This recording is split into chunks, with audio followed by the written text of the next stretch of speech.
everyone, welcome back to Global Education Zone.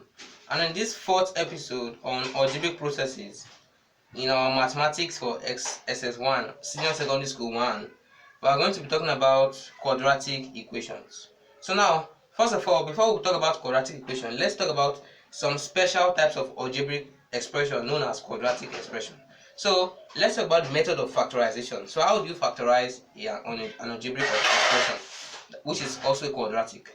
Now, for an algebraic expression to be quadratic, the highest power of your unknown should be 2. So, for example, let me give an expression: 2a squared plus 7a minus 15. Now, in this algebraic expression, we have that 2a squared plus 7a minus 15. Sorry, 2a squared plus 7a minus 15. This is the algebraic expression. It doesn't have an equality sign. So, in the previous videos, I talked about a method we can use, and this is factorization. And this is one technique for the method of factorization. You multiply the first term and the third term. So let's multiply. The first term is 2a squared, and the third term is minus 15. So you multiply 2a squared times minus 15.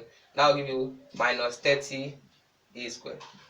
So then you look for two numbers or two terms which, when multiplied, will give you your initial term that you multiplied. That is, will give you minus 30a squared, the result of your multiplication. So you look for two terms that will give the result of this multiplication. Then at the same time, which one added together will give your middle term of your equation.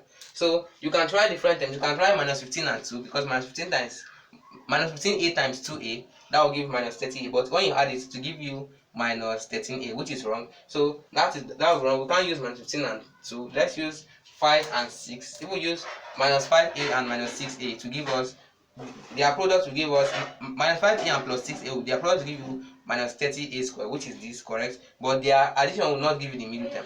So in this case, the only ones which will give you the middle term is 10a and minus 3a. So those two terms, you are going to use them. You are going to replace the middle term, the initial middle term, by the new two terms. That will be 2a squared plus 10a minus 3a. So the new two terms, we are going to replace them by the single initial term, minus 15. So now the essence of doing this is to make the equation have an even number of terms which can easily be factorized, because you cannot factorize an equation that has an odd number of terms, like 3 terms here. So when we make them 4 by looking for two factors, well, we've initially done the first stage of factorization. So the next stage is to factorize the first two terms and the second two terms. So we factorize them in 2s. So what's common in the first two terms is 2a, right? Factorizing 2a out, we have a left behind, and then factorizing 10a, we have 5 left behind. So factorize minus 3 out, we have a left behind. Factorizing minus 3 out of minus 15, we have plus 5 left behind. So out of these two terms again, we have a plus 5 as common. So let's bring it out, a plus 5. We factorize a plus 5 out, and we are left with 2a in the first term, and then we are left with minus 3 in the second term. So that is an example of factorization.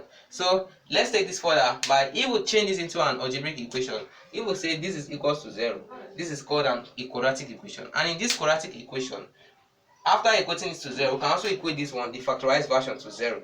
Now, for a quadratic equation to be 0, either at least one of the factors must be 0. So that means when we represent that in mathematical form, that means either a plus 5 is equals to 0, or 2a minus 3 is equals to 0. So you can see this is the second step. So this first step was to factorize. We should use the factorization of this algebraic expression. Then I now change it to an equation, and then I change the corresponding factorized version to an equation. So we'll now say the condition for this to be 0 will be that at least one of these must be 0. So either this is 0, a plus 5 is 0, or the second factor, 2a minus 3 is 0, or both are 0. But in simplified form, you can just say a plus 5 is 0, or 2a minus 3 is 0. Now, even if both are 0, it will still be correct. Now, when we open the brackets, we will say a plus 5 will be 0, or 2a minus 3 will be 0. Now, let's collect the like terms, or we make a the subject. The unknowns will be moved to the left hand side. That means a will be equals to. Then when we move this one to the other side, that will be minus 5. Change the sign when we change the side of the equation. So when you change the side of an expression, you will also change the sign. So a will be equals to minus 5 here, or let's solve the second one. If 2a is minus 3, if 2a minus 3 is equal to 0, that means 2a will be equals to 3. Then when we divide both sides of the equation by 2, we have a equals to 3 over 2. So the solution of this equation is that a is equals to minus 5, or a is equals to 3 over 2. Now if you substitute minus 5 into this equation, you will still get the equation valid. That means the left hand side will be equal to the right hand side. That is how to check for an equation.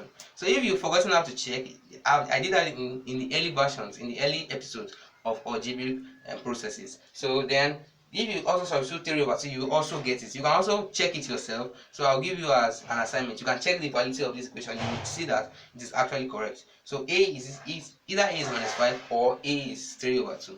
Satisfy the equation.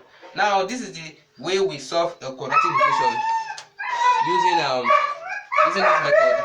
So in the next video, in the next episode of quadratic algebraic processes, so I'll talk about how to form an algebraic equation, and then how to generate the graph of an algebraic expression. Thank you for watching.